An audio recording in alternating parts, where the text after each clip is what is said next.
परिवार समाज के कम से कम 150 घर हैं। यहाँ पर हम लोग रहते हैं, जिसमें सतगुरु रविदास जी महाराज जी को बहुत ज़्यादा मानते हैं।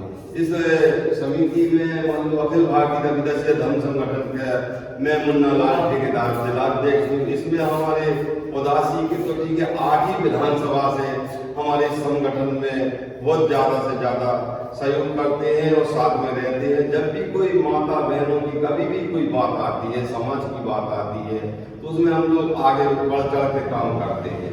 ये हमारे संगठन में बहुत अच्छी बात है। जहाँ भी हमारे संगठन में 8 विधानसभा में हमारे भाई हैं, जब भी कोई बात ऐसी आती बुलाते हैं तो वो बराबर आते हैं, कोई भी कार्यक्रम करते हैं। ये बहुत अच्छी बात है हमारे लिए कि हम लोग एक बन के रहते हैं। उदासी में सबसे पहले मेरे ख्याल से 20 साल पहले करीब मैंने सतगुरु रविदास जी महाराज जी की जयंती की शुरुआत करी थी सागर में। पहले सागर में रविदास जयंती नहीं होती थी। करतापुर धाम में हमारे गुरु काशीदास जी महाराज जी करतापुर में उठाते थे। तो उदासी वालों ने एक दफे सोचा कि चलो भाई अपन भी सतगुरु रविदास जी महाराज जी की एक जन्म जयंती उठाए। और हम लोगों ने फिर इतना जब से सागर जिला भर में से हमने आमंत्रण दिए, सबको बुलाए। तो ग्रामीण क्षेत्र से जब उस टाइम पे ट्रैक्टर नहीं थे हमारे लोगों के इधर, तो किराए से ट्रैक्टर ले लेके उनने वो सागर में जब कोई आए हमारे पास में सागर में जयंती में, तो कम से कम 30-40 हजार जनता एकदम से आई। तो सागर के लिए हम लोगों ने सिटी कैंप से ही उठाई। तो जाके कहा अपने राधा टिकट्टा तक, अपने मान लो मोदी नगर टिकट्टा से राधा टिकट्टा तक बाटा नहीं टूटा था। सागर कम से कम 2-3 घंटा को बंद हो गई थी।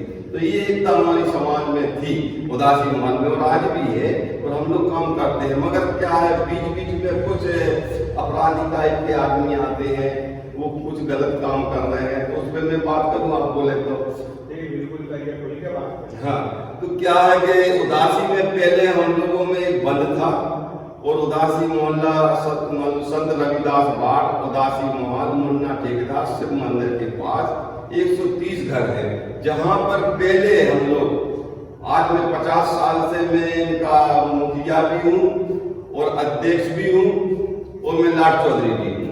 और दूसरी बात, मैं अखिल भारतीय रविदास धर्म संगठन का जिलाध्यक्ष हूँ। जबकि ये भारत में नहीं, विदेशों में भी ये संगठन चल रहा है और बहुत जोर दूर से चल रहा है। इस संगठन से बड़ा संगठन नहीं है अभी कोई भी, गुरु जी के उसमें। तो जो उदासी माहौल में जो हम पहले काना दुआ भी नहीं खेलते थे, हम लोग ना खेलने देते थे ना खेलते थे। उस जगह पे न काना दुआ खेलने देते थे, न जुआ होता था, न कुछ। सभी भाई बहन एक समान हो गए। कोई भी अगर गलती कर देता, कोई को चाहे जवान लड़का हो चाहे लड़की हो, कोई को कोई देख नहीं सकता था। भाई बहन की तरह रहते थे, जिसको भी हम अपनी माता बहनों समझ के रखते थे, अपने भाइयों को साथ में रखते थे। कभी भी किसी को परेशानी होती, किसी गरीब की बच्ची की अगर शादी होती थी, तो वो कहता था भाई हम शादी करना है, हमारी गुंजाइश नहीं है, आप कुछ मदद करो। तो हम लोग क्या कर देते थे, भाई शादी आप करो बच्ची की, तो हम लोग कोई तेल का टीन दे देती थी, कोई गेहूं का पूरा दे देती थी, कोई बर्तन दे देते, मतलब कोई पलंग दे देता, मैंने सब प्रकार से उसकी हेल्प कर देते। गरीब आदमी की बच्ची की शादी हम लोग धूमधाम से करवा देते थे। वो बाद में फिर क्या रिटर्न कैसे करता था, जैसे अब हमने एक घोड़ा दिया, अब 2 साल 3 साल बाद हमारे बच्चे की या लड़की की शादी होती थी, तो उसमें वो रिटर्न करते थे वो कि लो ये बिहार आपका वापस, और फिर थोड़ा सा चढ़ा देते थे। तो ऐसी हमारी भाई बंदी और हम लोग एक परिवार की तरह तरीका से रहते थे। मगर अब कुछ सालों से, 2-3 साल से इस टाइप के अपराधी टाइप के आदमी इधर आने लगे हैं। एक तो कटरवाद ज्यादा हो रहा है, छोटे छोटे से बच्चे बड़े चला रहे, उसको बड़े जो अपराध कर रहे हैं वो चला रहे हैं। उन छोटे छोटे बच्चों को गलत शिक्षा दे रहे, कटर पकड़ा दिया, फिर ये कटर चलाओ। उसके बाद में जो अवैध दारू बिक रही है, ज्यादा करके हमारी समाज में ही ज्यादा बिकती है। जहाँ एससी समाज के रहते हैं उधर मान लो 2 नंबर की दारू बिक रही है और अपराध हो रहे हैं। अभी इधर आगे आप चले जाओ इस पीछे की गली में, तो उसमें देवेंद्र अहरवाल करके वो दारू बेचता, उसका लड़का है गोलू अहरवाल वो दारू बेचता, उसका लड़का कुलदीप है वो दारू बेचता, उसकी पत्नी है जो वो दारू बेचती, उसकी एक दफे बच्ची भी पकड़ी गई थी, वो भी दारू पीती थी। उसके परिवार के जो उसके भाई हैं, उसके लड़के छोटे छोटे, वो भी दारू पीते हैं। मतलब लिप्त हो गए वो। एक परिवार ने दारू बेचना शुरू किया तो 130 घर को बिगाड़ के रख दिया। जो हमारे भाई बंद गरीब समाज है, मेहनत मजदूरी करने जाते, 300-400 रुपए की मजदूरी कर रहे हैं, वो पूरी दारू पी जाते, घर में कुछ लेके नहीं जा पाते। तो हमारी माताएं बहनें परेशान हो रही हैं, बच्चे भूखों मर रहे, पढ़ाई कर नहीं पा रहे हैं। बड़ी विलंबना है मान लो हमारे समाज के लिए। अगर हम रिपोर्ट करने जाते हैं तो मान लो रिपोर्ट करने जाते उल्टी और पुलिस वाले क्यों, वो तो कहाँ पे करेंगे, हम पकड़ के बता। तो अब अगर हम पकड़ के बताने लगे तो फिर हमें नहीं फैसला कर ले, पुलिस के पास क्यों जाएंगे? पुलिस के पास जाते तो तुम हमें बताओ कहाँ रख रखा, जबकि सब मालूम हो कहाँ रखी जा रही, कहाँ बिक रही है, कितने आदमी बेच रहे हैं। तो ये ऐसे अपराध। अब वो दारू बेच रहे हैं, सवेरे से शाम इतने से बच्चों से, छोटे छोटे बच्चों से वो दारू बिकवाते हैं।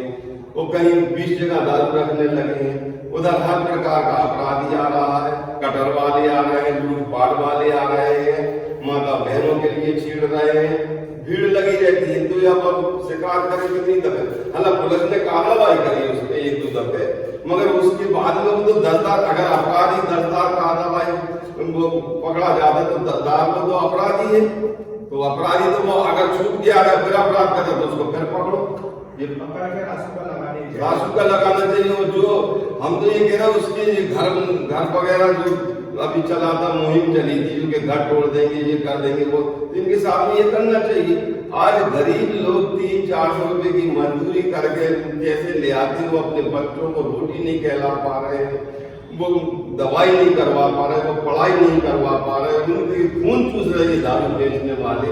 उसके बाद में वहीं पर होता जुआ भी खिलवा रहे हैं। उनका एक ऐसा संगठन बन गया है कि वो 150 आदमी ऐसे बाहर के अपराधी बुला के खबर बताते हैं, जुआ खिलवाते हैं, इधर बगल में बेटियों को चिढ़ते हैं।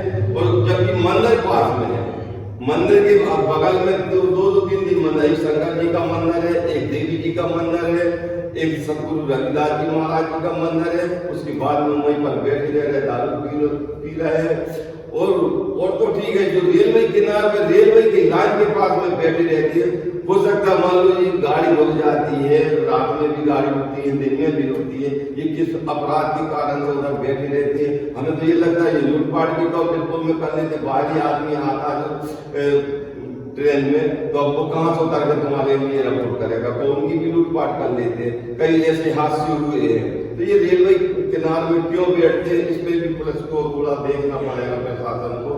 मैं ये कहना चाहता हूँ कि ये जितने भी अपराध हो रहे हैं हमारी छोटी बस्तियों में गरीबों के लिए क्यों हो रहे हैं, अगर इनके ऊपर कोई कार्रवाई नहीं होती है तो आगे चल के बहुत बड़ी हालत खराब हो जाएगी ऐसे समाज की।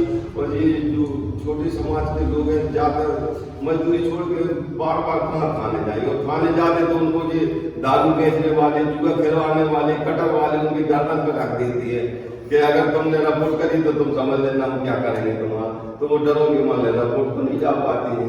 और कुछ कर्मचारी भी उनके पास आते हैं, अब क्या है उनका लेना देना वो भी नहीं अपन। एक तो दूसरा ये भी चल रहा है कि पुलिस वाले और अधिकारी उन सेटलमेंट भी कर लेते हैं बार बार। वो अगर उनके पास में गलती से कोई भी पुलिस प्रशासन का आदमी जाता तो चाय नाश्ते के बाद उनको लिफाफा पकड़ा देता है तो उनकी बोलती बंद हो जाती है।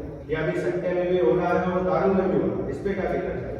ये सब तो बात है, आप लोग कह रहे हो सही बात है। आपने जो आपके चैनल के माध्यम से हम लोग कहना चाहते हैं कि कई कर्म, मैंने बोल दिया नहीं कि कई कर्मचारी आते हैं। अब अपन ने बोला भाई आप लोग आते हैं बंद क्यों नहीं करवा, अरे वो हम उसी को देखने तो आए थे। अब देखने आए थे तो आप क्यों अकेले आए, एक जने क्या देख रहा है? अगर देख भी रहा है तो आपको मालूम होना चाहिए कहाँ दारू रख रहा है, कितनी रात में आ रही है, कौन रखने आता है। और ये जब रखते हैं जब भी आपको देख रहे हैं, क्योंकि प्रशासन की तो ड्यूटी 24 घंटे रहती है। पुलिस प्रशासन एक ऐसी चीज है, हालांकि पुलिस प्रशासन नहीं होती तो आदमी को हाथ में खा जाता है। एक तरफ तो मैं ये भी बोलूंगा मगर कुछ इसके लिए भी बढ़ावा दे रहे हैं कुछ लोग इसमें से, वो आते हैं जो सेटलमेंट करके वो चले जाते हैं। ऐसा नहीं होना चाहिए। गरीबों के लिए कितनी दिक्कत हो रही रही है, कहाँ कहाँ दिक्कत हो रही है। ये कटर वाले लिए कर रहे हैं, लूटपाट कर रहे हैं, दारू बिकवा रहे हैं, छोटे छोटे बच्चों को स्कूल नहीं जाने दे रहे हैं। तो इस प्रकार की ये बहुत बड़ी घटनाएं हो रही हैं हमारे समाज के लिए, बहुत बड़ा नीचे दिखाया जा रहा है। और भी मैं अखिल भारतीय रविदासी धर्म संगठन का जो जिला अध्यक्ष हूँ, अभी मैंने 2 दिन पहले मान लो एसपी साहब के लिए एक आवेदन दिया था। क्योलारी गांव से आए थे, केसरी थाना लगता है, उसमें 14 साल की बच्ची के लिए 2 सैनी समाज के ले गए, सैन समाज को उठा के ले गए, एक वो चढ़ाव समाज का था, उस पर कोई कार्रवाई नहीं हुई। जबकि वो 10 तारीख करीब की बात है, 10 तारीख करीब की बात है, उसके लिए 10-12 दिन हो गए उसके लिए। जब वो हमारे घर को इन्हें नाम बताया होगा तो हमारे पास आए हो, 2 बेटियां थी उनकी, 2 भाई थे, एक पिताजी था। जब वो हमारे पास आए, उन्होंने अपनी स्थिति सुनाई कि भाई साहब हम लोग छुप के आए हैं, छुप के आए, हमें चेक लिया गया था, आने नहीं दे रहे थे, कोई कार्रवाई नहीं करोगे तो बताओ। केसरी मान लो ज्यादा दूर नहीं है, सागरई में आता है, मान लो देवरी विधानसभा होगी। तो इस प्रकार की समाज के लिए सताया जा रहा। 75 साल हो गए मगर इस समाज को आजादी आज तक नहीं मिली है, आज भी गुलाम बना है लोग ग्रामीण क्षेत्र में। इस प्रकार की हमारी 14 साल की बच्चियों को उठा के ले जा रहे हैं, उस पर कार्रवाई नहीं हो रही, उसका न कोई मुलायजा हुआ, न उसका कुछ हुआ, मान लो उस पर कोई कार्रवाई नहीं हुई है। वो भटकते उधर से थाने से कहाँ हो गई, कच्चे में लिख ली कुछ कैदी हो गई कार्रवाई। इधर आज हम जब एसपी साहब ने उन्हें आश्वासन दिया है 2-4 दिन में क्या जांच हो रही है देखते हैं, नहीं तो फिर उसकी कार्रवाई हम अलग से करेंगे। अभी ये बांधने में 15 दिन पहले की बात है, ये कटनी थाने से का मामला है। कटनी से धार आती है, ब्लैक कलर की विदाउट नंबर प्लेट और 16 साल की नाबालिग लड़की को उठा के ले गई। और पुलिस प्रशासन इस पे अभी तक मौन है, जिसमें एसपी ऑफिस, पुलिस कार्यालय, कलेक्टर, कमिश्नर साहब और बांधने थाने में कई आवेदन दे चुके, 15 दिन में अभी तक कोई कार्रवाई नहीं। ये सही बात कह रहे हैं, जो थानों में जहाँ भी हमारी बच्चियों को जबरदस्ती भी उठाते हैं और ले भी जा रहे हैं, अगर हम जाके उनसे क्वेश्चन करते हैं और शिकायत करने जाते हैं तो थाने में कभी कभी ये बोलते हैं क्या उनकी चल रही होगी। अब 16 साल की बच्ची नाबालिग में आती है, 16 साल की, 14 साल की, 17 की भी है तो वो नाबालिग में आती। अगर बच्ची को नहीं मिलती तो प्रशासन को बहुत जल्द उसकी मान लो वो करना चाहिए, कैसे भी बच्ची वापस उसके माँ बाप के पास आना चाहिए। अगर माँ बाप की जब बच्ची जाती है तो उसके दिल पे देखो कैसी बीतती है, वो किस प्रकार से पीड़ित होते हैं, रोते फिरते हैं, दर दर भटकते रहते हैं, थाने कचहरी जाते हैं मगर उनकी सुनाई नहीं होती। बड़ी विलंबना की बात है। आज मान लो हम लोग जाते थाने में या कोई बहन बेटी जाती तो उनसे क्वेश्चन उल्टी सीधी कर यार वो किसी के साथ में भाग गई होगी, ये जरूरी थोड़ी कि वो अपने मन से गई। वो 17 साल की या 16 साल की वो नाबालिग में आती, उसको आप पहले ढूंढे तो पता लगाए। जो ले गया थार में खाली रंग की गाड़ी थी, उसके कोई परिवार के जो ले गया उसके परिवार में कोई लोधी समाज का है, हमने सुना है। तो मान लो उसके परिवार वालों को उठाओ, उनसे पता लगाओ कहाँ गए वो, तो कहाँ ले गए उस बच्ची को। तो ये तो पुलिस नहीं करेगी और अपन से पूछेगी जा पता तुम लगाओ, तो हमको पता होगी फिर हम थाने में क्यों जाते। ये बातें होती है। अभी एक बार 2 साल पहले एक दिन अपने गलपेरा के आगे है मोटी देवरी, उस 14 साल की बच्ची को लोधी समाज के टुकड़े उठा के ले गए थे। उसके बीच में जब हमें मालूम पड़ा तो उसी के कोई आदमी ले जाके उनसे अज्ञात रपूट करवाते दबाव में, क्योंकि उधर 130 करीब की लूधियों के घर है, अपने अहरवार समाज के कम से कम 30 घर है, तो उनको जबरदस्ती ले जाके उस बच्ची के साथ दुष्कर्म करे। उसके बाद में हमने जैसे कार्रवाई करी तो बड़ी मुश्किल में कार्रवाई हुई। अरे बोलते ऐसा मतलब नाबालिग बच्ची अगर कहती है तो उसकी बात मानना पड़ेगी प्रशासन को, मगर नहीं मानने को उसकी रपूटों में बहुत लेटलाई होती है, बहुत भटकना पड़ता है। जिसकी बच्ची जाती है उसके दिल पे क्या गुजरती है नहीं मानती। अब यार वर्तमान में ये अपने नरियाली थाने की एक केस आया, जबकि वो तो अहरवार समाज के भली है, चाहे वो कोई अपराधी किसी समाज का नहीं होता, अपराधी अपराधी होता है, वो चाहे किसी समाज का हो। हम हाँ सबके लिए, ये नहीं मैं कह आप कोई और समाज के लिए बोलूँ, सबके लिए। अभी हाल एक बच्ची हमारे ख्याल से 14-15 साल की है, 6-7 दिन ही हुए हैं, तो एक अहरवार समाज की लड़की ने उसको ले जाके भगा रहा था, तो वो तो पता लग गया, तो जल्दी से स्टेशन पे पकड़ा गया। जब उसका भाई एक केबल चुराता है, कोई लाइन की केबल काट के वो बेचता है, वो चोर है, उसने सपोर्ट कर, उसका नाम है अशोक, और एक भाई बच्ची को ले जाता है, तो 2 ही भाई वो उसको स्टेशन पे छोड़ने जाते, उसके माँ बाप सपोर्ट में जाते हैं, तो उन पे कार्रवाई नहीं होती है। अगर मान लो एक जो उसके साथ में दुष्कर्म करके उसको ले जाता है, उसको सपोर्टर पे भी कोई केस लगना चाहिए। जो वो अपराध कर रहा है, आज अगर वो अपराध कर रहा है तो अकेले की दम पे नहीं करा उसके भाई ने उसकी दम पे छोड़ने नहीं जाता, तो बच्ची उधर तक नहीं पहुंचती, और जो उसकी माता है अगर वो उसको सपोर्ट नहीं करते तो वो उधर तक नहीं जाती। तो कोई दबाव से 4 जनों पे केस बनना चाहिए था, मगर नहीं बना, एक पे बना है, जेल पहुंचा दिया गया हमने। तो ये कहीं ना कहीं गरीबों के लिए सही इंसाफ नहीं मिल पाता है। ये कौन सा थाने का मामला है? ये अपने नरियाली थाने का है, पंचायत बेदेरी की बात है। क्योंकि अभी मोतीनगर थाने का मामला आया था बलात्कार का, 17 साल की बच्ची का इल्जाम से बलात्कार हुआ था, तो उसमें जो लड़के ने बलात्कार करा था वो ललितपुर का था फिंगर, और जो उसके सपोर्ट में था उसका नाम था शिव कुमार रजक। तो प्रशासन ने तो उन दोनों पे कार्रवाई करी है, दोनों पे 306 पास्को एक्ट के तहत कार्रवाई करनी है, तो जेल में जाए। जी ये आप सही कह रहे हैं। देखो मोतीनगर क्षेत्र में काम सही होते हैं, क्या है कहीं कहीं अपने वाले भी जो लड़की है या मान लो उसके परिवार वाले सही से नहीं बतला पाते, क्योंकि ग्रामीण क्षेत्र के लोग रहते हैं जो सही बात नहीं कर पाते हैं, उसको कोई ने डरा धमका दिया कि ऐसा नहीं बोलोगे, तो वो ऐसे ही बोलने लगते हैं, अरे तुम्हारा केस हल्का हो जाएगा। अभी वर्तमान में कोई अफसर ने बोल दिया होगा कि तुम्हारा केस हल्का हो जाएगा अगर तुमने मजिस्ट्रेट के सामने बयान दिए, 164 के बयान करवाए थे उसके बयान 164 के बयान करवाने में कह रहे थे तुम्हारा केस हल्का हो जाएगा अगर तुमने उधर देने की बात करी, जो हम कह रहे कोई ले पाए। तो ये कहीं ना कहीं इनकी भी माँ बहन रहती है, इनको ऐसी बात नहीं करना चाहिए। किसी की बच्ची के साथ में दुष्कर्म हो रहा है, उसके माँ बाप हो रहा है, भाई हो रहा है, समाज के हो रहा है, तुम्हें थोड़ा तो पैसा सब कुछ नहीं है इस जमाने में, कुछ ये भी तो देखो कि हमारी बच्ची है, लड़की बच्ची होते हैं, माँ बाप रहते हैं, इनको ये सब देख कर चलना चाहिए। और जात पात वाली बात पे अगर इस टाइप से करेंगे, अरे समाज के अहरवार समाज के इनकी हो रहे तो उन्हें ऐसा नहीं है, सबके सब वक्त सबका आता है। मैं ये कह रहा हूँ कि जैसे मान लो आज ये नरियाली क्षेत्र की बात आ रही तो उसमें से उन चारों पे केस बनना चाहिए मेरी तरफ, मेरी मान तो ये है, क्योंकि अगर एक बच्ची को एक आदमी ने शोषण किया, उसके सपोर्टर में उसका भाई छोड़ने गया, उसकी माँ ने भी देखा, उसके भाई ने भी सपोर्ट में खड़ी नहीं भी चौकीदारी करने के लिए जब दुष्कर्म हुए, और जब वो लेके जाए तो 2 गाड़ियों में उसको छोड़ने गए, तो 4 अपराधी हुए कि नहीं उसमें? बिल्कुल 4 अपराधी उन पे कार्रवाई होना चाहिए, प्रशासन हमें यही चाहता हूँ आपके चैनल के माध्यम से ये चीज होना चाहिए, और जिस जगह जगह हमारे जाति के मोहल्लों में अवैध बिक्री बिक रही है, कई दफे केस भी बने, ऐसा नहीं प्रशासन ने केस भी बना, मोतीनगर थाने से केस भी बना, इसमें देवेंद्र अहरवार पे बना, मगर गोलू अहरवार, कुलदीप अहरवार, देवेंद्र अहरवार और एक जेल बंद है का नाम है उसका, एक वो बंद, मान लीजिए ये इधर उधर के आदमी लगाए हैं, कटरबाजी करवा रहे, बस्तियों में करवा रहे, घुमा रहे हैं, और हमारी बहन बेटियों को छेड़ते हैं।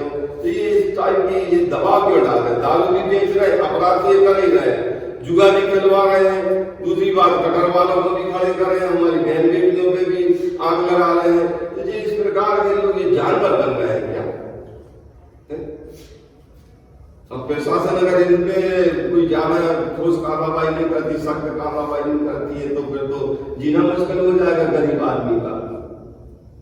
तो आप ये 2024 चल रहा है, तो 2025 हो गया, तो 25 में आप क्या नजरिए से देखते हैं अहरवार समाज? देखो अब बहुत ज्यादा, एक तो पहले पिछड़ी थोड़ी लग रहा था, मगर अब अहरवार समाज 2025 में अब एकता दिखाएगी, और जब ये जितने भी अपराध हो रहे हैं इन पे अगर कार्रवाई ठोस नहीं होती है और कोई कार्रवाई में ढील रहेगी तो पूरी अहरवार समाज इसमें सभी आते हैं। देखो अहरवार आती है, चौधरी आते हैं, सभी आते हैं, अनुसूचित जाति में आते हैं, ये सभी आते हैं। कोई रोहित लिखता है, कोई कुछ लिखता है, तो संदेह तो एक अलग बात है।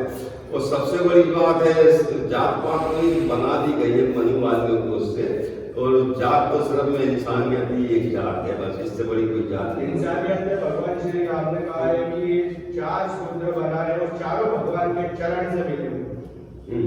ये सत्य बात है। जो सभी धर्मों को, मैं एक ऐसा इंसान हूँ कि मैंने 1992 में ये सामने शिवजी का मंदिर बनाया। मैंने जब बनवा पूरा परिवार रखा, तो मैं एक ऐसा इंसान हूँ कि मैं सभी धर्मों को मानता हूँ, समझ गए। और हमारे समाज में सभी, हमारे इधर देवी जी का मंदिर है, शंकर जी का मंदिर है, सदगुरु रविदास जी महाराज जी का मंदिर है, तो हम लोग सभी को मानते हैं, ऐसा नहीं है। मगर उसमें भी अगर हमारे लिए इस टाइप का देखा जाता है कि जी वो है और जी वो है, तो थोड़ा दुख तो होता है। बताओ हम कहाँ से समाज में पैदा हुआ। कभी कभी तो ऐसा लगता है कि समाज से हमें आकर के कोई और समाज और धर्म अपना लेना चाहिए, क्योंकि समाज में कोई इज्जत ही नहीं है। आदमी को बिल्कुल छोटी नजरिया से देख रहे हैं। ऐसे ही क्रिश्चियन लोग भी करते हैं कि जो पिछड़ा, जो दलित लोग हो जाते हैं, वो होते हैं एकदम गिरामी, एकदम गरीब आदमी करेंगे, तो उनको पैसे दे देंगे क्रिश्चियन का आदमी को बनाया जाता है, उस पे नहीं। देखो क्रिश्चियन है जो, वो एक अलग बात है, वो पैसा दे के बनाते हैं, वो एक अपराध है एक हिसाब से। उसके लिए अपन को पैसा लेके नहीं अपन को बनना चाहिए, क्योंकि हमें जो संत शिरोमणि सदगुरु रविदास जी महाराज, जिनने अपना सीना चीर के जलेब निकला के मनुवादियों को दिखलाया, अपना प्रमाण दिया कि हम क्या हैं।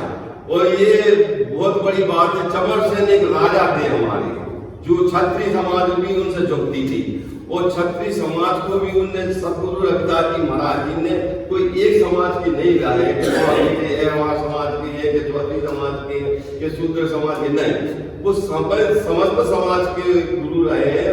और जब मीरा जी छतरानी सरेसी उनकी शिष्य रही है, तो आप समझ लीजिए कि वो कितने महान हो सकते हैं। आज इसीलिए पूछता है आदमी, जो अच्छे कर्म करता है, इसीलिए वो कई जन्मों तक पूछता है, समझ गए। तो हमारे सदगुरु रविदास जी महाराज जी ने कई ऊंच नीच की बात करी, कई राजा महाराजा उनके चरणों में शिष्य बने, और कई ऐसे सतना कसाई सरी से उनके शिष्य बने। तो ऐसे हमारे सदगुरु रविदास जी महाराज जी के हम लोग अनुयायी हैं। और बाबा भीमराव अम्बेडकर जी ने, जो हमारे लिए अगर मान लो संविधान में हक और अधिकार नहीं दिए होते, तो आज हमें लगता है कि पहले तो चप्पल भी नहीं पहन पाते थे, पहले तो 4 बजे रात में भी नहीं, सुबह नहीं निकल पाते थे, उसके बाद में दिन में। तो आज भी हमारी कोई दशा होती, अगर बाबा साहब नहीं होते तो आज भी हम लोग नहीं इधर होते। तो आज हम लोगों को इतना कुर्सी होती, इतना ये मंच होता, न ये कपड़े होते, आज भी हम गुलाम होते।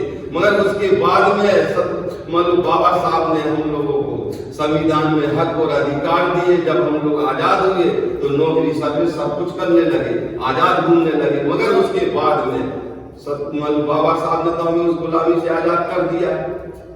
उसके बाद में आज ये कौन सा जाल डाला जा रहा है हमारे ग्रामीण क्षेत्रों या शहर में, सब बाटों में घर दारू बिक रही है। आप चले जाओ घर के बगल में, आप बस ये सोच लो कि दारू में तो 10 आके आपको घर में दे जाएंगे, इतने से बच्चे।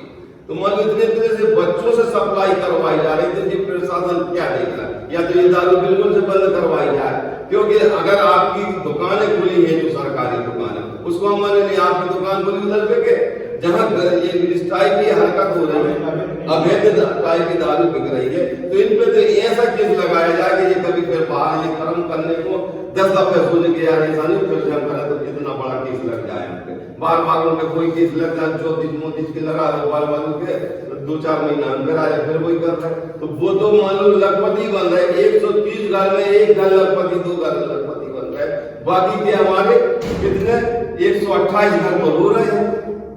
वो तो खाना बोल रहे हैं, उनके बच्चे पढ़ाई बोल रहे हैं, कपड़ा बोल रहे हैं, दवाई बोल रहे हैं। तो इस प्रकार के हमारे लोगों का खून चूसा जा रहा है इधर दारू, अवैध दारू बिकवा के। उस पर कार्रवाई अगर जम के नहीं होती, कठोर कार्रवाई होना चाहिए इन पे, नहीं तो ये तो मार डालेंगे इसमें, गरीब आदमी को जी नहीं पाएंगे।